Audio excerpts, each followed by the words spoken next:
Assalamualaikum warahmatullahi wabarakatuh. Perkenalkan, nama saya Muhammad Rasyahid dari Politeknik Harapan Bersama. Di sini saya akan mempresentasikan proyek saya yang berjudulkan Sistem Pemantauan Kesehatan. Nah, apa sih sistem pemantauan kesehatan ini? Nah, sistem pemantauan kesehatan ini adalah sistem yang bertujuan untuk membantu pengguna memantau kondisi kesehatannya secara mandiri dengan mencatat data riwayat kesehatan, menganalisanya dengan otomatis menggunakan kecerdasan buatan, dan memberikan rekomendasi berdasarkan hasil analisis tersebut. Sistem ini dilatar belakangi oleh banyaknya orang yang tidak sadar akan kondisi kesehatannya secara berkala, pemeriksaan rutin ke rumah sakit yang masih kurang dilakukan, dan teknologi AI yang dapat membantu pengguna menganalisis data kesehatan secara otomatis. Sistem ini meruang lingkupi dua aktor, yaitu admin dan pengguna, serta mempunyai fitur seperti input data, analisis AI, notifikasi, dan rekomendasi, serta data yang digunakan untuk mendapatkan rekomendasi seperti tekanan darah, suhu tubuh, dan detak jantung. Di sini pengguna dan admin memiliki use case yang berbeda, seperti pengguna dapat meregis akun, login, input data, dan melihat hasil analisis, serta admin dapat melihat riwayat input data user dan mengelola akun user. Di sini ada use case diagram. Use case diagram ini menampilkan hubungan antara aktor dan fitur, seperti user bisa meregis akun, login, mengisi data kesehatan, melihat rekomendasi, melihat riwayat kesehatan, dan logout. Dan admin bisa login, mengelola data pengguna, mengelola parameter kesehatan, melihat laporan sistem, dan logout. Di sini sistem otomatis akan menganalisis data kesehatan yang akan menghasilkan rekomendasi untuk dikirim ke pengguna. Dan di sini ada activity diagram. Nah, activity diagram ini menjelaskan langkah demi langkah proses alur kerja dalam sistem. Misal pengguna mulai dari sini, pengguna meregis akun dan login. Ini di sini akan divalidasi. Jika valid, ada datanya, pengguna akan berhasil login. Jika tidak ada, pengguna akan dikirim notifikasi error dan disuruhkan input ulang. Setelah pengguna berhasil login, dia akan disuruh menginput data kesehatan yang akan dianalisis oleh sistem otomatis dan akan diberikan rekomendasi. Rekomendasi ini akan dikirimkan ke pengguna dan pengguna akan menerima notifikasi rekomendasi dan dapat melihatnya. Selesai. Nah, di sini admin login, seperti pengguna akan divalidasi dulu, seperti jika gagal akan mendapatkan notifikasi error dan disuruh menginputkan ulang. Nah, jika berhasil, admin akan diarahkan ke dashboard admin, dan di sana admin ada beberapa fitur seperti menerima data riwayat pengguna. Nah, data riwayat ini didapatkan dari hasil analisis yang tadi yang pengguna inputkan data kesehatan, juga akan dikirimkan ke admin. Nah, ini activity diagramnya. Di sini ada sequence login. Nah, sequence ini menunjukkan alur waktu urutan aksi dari aktor ke sistem secara berurutan. Nah, di sini ada yang untuk login, seperti pengguna memilih halaman login dan pengguna akan diarahkan ke login controller. Jika dia memilih login, dia akan diberikan form input nama dan passwordnya, dan ini akan dikirimkan ke user database. Jika ada datanya, login akan berhasil dan pengguna akan didirect ke dashboard utamanya. Nah, di sini ada alternatifnya. Jika pengguna memilih halaman login serta dia terus menginput nama dan passwordnya, dan akan dianalisis ke user database. Jika datanya tidak ada, login akan gagal dan pengguna akan disuruh menginputkan ulang. Di Di sini ada alur untuk sequence-nya. Sequence alur untuk menjalankan aplikasinya. Pertama-tama pengguna ada di membuka dashboard controller, pengguna akan diberikan pilihan seperti from siap gitu. Nah, jika pengguna memilih siap, pengguna akan disuruh menginputkan datanya akan divalidasi.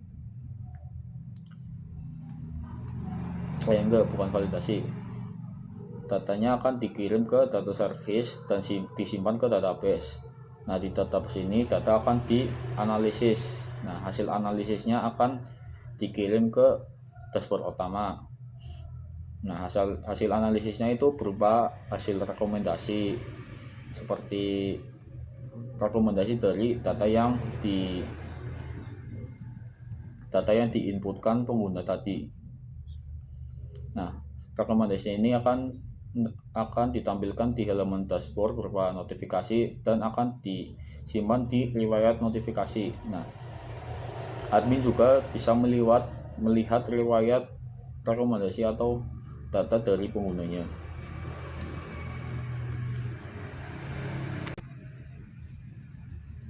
Nah, di sini juga ada class diagram. Class diagram ini menunjukkan struktur data dalam sistem, termasuk atribut, metode, dan hubungan antar kelasnya. Di sini ada beberapa kelas ya, seperti user. Nah, kelas user ini menyimpan data pengguna seperti ID, username, password, email, dan role. Fungsinya adalah mewakili semua user yang mendaftarkan ke sistem. Metodenya seperti register dan login digunakan untuk proses autentikasi. Nah, ada juga regis from. Kelas ini bukan data di database, tapi representasi dari from input, berisi data yang dimasukkan saat registrasi seperti password dan email. Setelah valid, from ini akan menciptakan objek seperti user. Nah, ada juga validasi service. Di kelas ini service untuk validasi input seperti mengecek apakah email valid, username unik, atau password kuat, biasanya digunakan oleh register from. Ada juga input data. Kelas ini menyimpan data kesehatan user, tekanan darah, suhu tubuh, dan detak jantung, mewakili input harian dari user. Ada rekomendasi, menyimpan hasil saran atau tindakan dari sistem. Isinya berdasarkan analisis AI seperti tekanan darah tinggi atau segera cek ke dokter. Ada notifikasi untuk menyimpan notifikasi yang dikirim ke user. Misalnya Anda mendapatkan rekomendasi kesehatan baru. Nah, ada juga kelas admin, berisi data admin yang bisa melihat seluruh riwayat dan data user.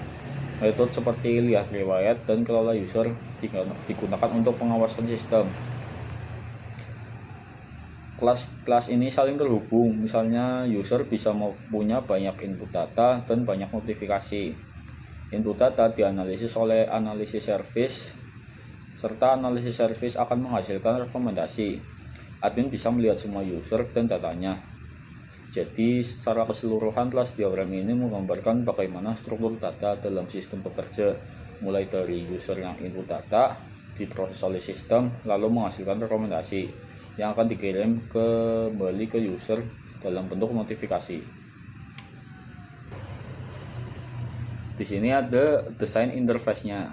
Nah, desain interface-nya ini masih beberapa ya. Nanti yang selengkapnya akan saya tampilkan di Figma.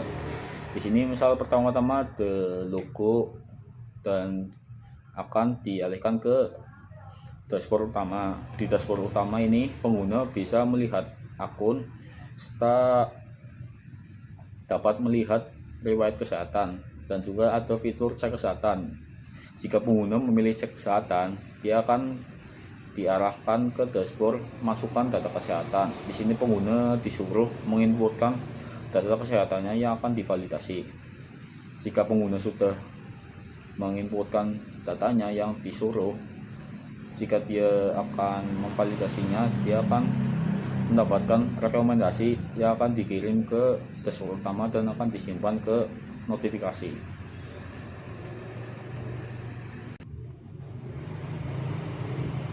Di sini ada tampilan keseluruhannya dari desain interface-nya. Nah, seperti ini ada dashboard login-nya sampai ke masuk ke dashboard utamanya. Nah, sini saya akan jalankan.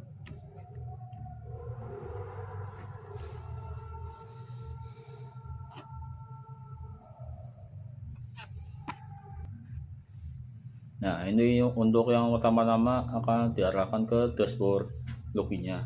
Seperti ada dashboard masuk akun. Jika pengguna sudah memiliki akun, pengguna tinggal menginputkan datanya dan langsung login. Nah, di sini jika pengguna belum punya akun, pengguna disarankan mendaftar. Di halaman ini pengguna disuruh menginputkan nama, email, dan passwordnya.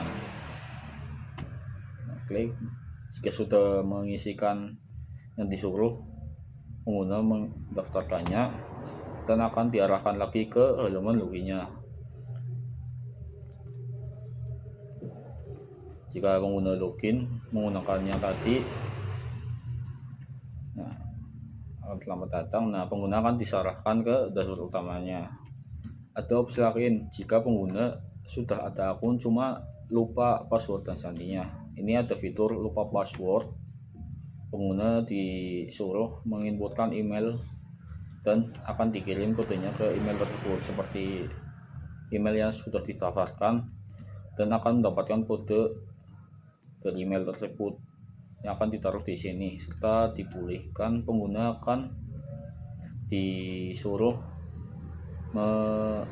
memasukkan kembali password yang akan digantinya. Misal ini passwordnya. Jika dikonfirmasi, pengguna akan diarahkan ke halaman utama lagi, login utama. Nah, pengguna menginputkan password yang tadi nih. Nah, login. Nah, akan ada seperti ini dan akan diarahkan langsung ke halaman utamanya. Di sini semisal pengguna ingin mengecek langsung kesehatannya, bisa di fitur cek kesehatan. Nah, di sini pengguna disuruh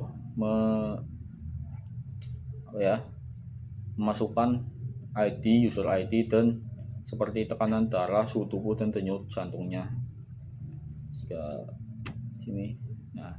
Jika sudah di semua, pengguna bisa menyimpan hasil ini dengan ini simpan, akan disimpan ke riwayat kesehatan. Jika akan divalidasi, klik validasi. Pengguna akan dikasih rekomendasi seperti kondisi tubuh sangat baik, dalam batas normal, tidak ditemukan gejala yang mengarah ke gangguan kesehatan serius. Tetap jaga gaya hidup sehat agar tubuh tetap stabil dan bugar. Nah, di sini ada rekomendasinya seperti tetap rutin olahraga ringan 3-5 kali seminggu. Konsumsi lebih banyak sayur, buah, dan protein, serta batasi makanan asin dan berlemak dan lainnya. Jika pengguna sudah melihat rekomendasi yang diberikan, pengguna bisa klik silang dan akan diarahkan lagi ke halaman utama. Di halaman ini ada fitur riwayat kesehatan. Di sini pengguna bisa melihat riwayat kesehatan yang telah diinputkan dan divalidasi sebelumnya.